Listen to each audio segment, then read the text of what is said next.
Nababahala ang isang senior citizen matapos umanong lumiit ang kanilang right-of-way o daanan dahil sa ginawang extension ng isang bahay.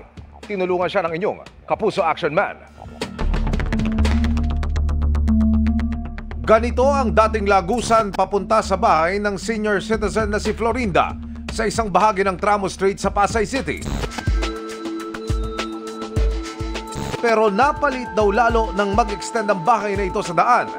Ang inireklamong istruktura, pabahay pa umano ng National Housing Authority. Sinako po yung kalahating metro, kaya lumiit po yung lugar namin, yung right of way. Ipinagtataka ng mga apektadong residente kung paanong pinayagan ng Pasay City Engineering Office ang pagliit ng right of way. Nagpunta pa ako sa National Housing. Ang sabi, pinoward na namin yan sa City Hall nyo, sa engineering. Wala nga po action eh. Labis na nababahala ngayon si Florinda para sa kanilang kaligtasan. Pag nagkasunog po, patong po kami. Marami po nakatira, mga bata. 6 na senior ko ang siguradong mamamatay po doon. So personal pong idudulog ni Aling Florinda sa mga volunteer lawyers yung kanyang problema ukol po dito sa right of way. Kung makikita ng korte, no, na hindi na convenient kaila nanay, pwedeng ipatanggal ng korte o ipatigil ng korte yung pagpapatayo doon sa right of way nila.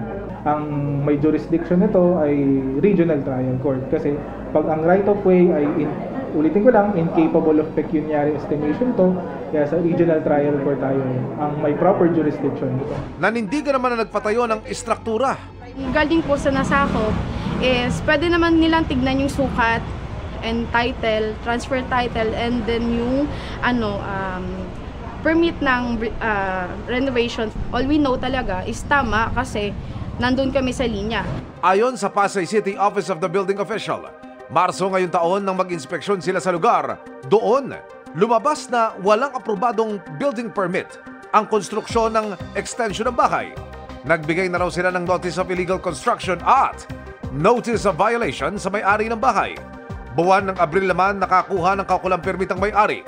Sinukat na raw ng inspection team ng Office of the Building Official ang umano'y encroachment o lagpas na sukat sa right-of-way. Sa ngayon ay hinihintay pa nila ang verification survey sa lugar sakaling mapatunayan ang paglabag. Irerekomenda ng opisina na alisin ang lumagpas sa extension ng bahay sa right-of-way. Kung gusto niya naman ng legal na action dito, pwede naman talagang siyang magreklamo. Lumagpas nga kami, napatunayan. Well, willing kaming gawin yung itama yun. Tiniyak ng Pasay City Office of the Building Official na daraan sa due process ang pagresolba sa sumbong at amin niyang tututukan para sa inyong mga sumbong.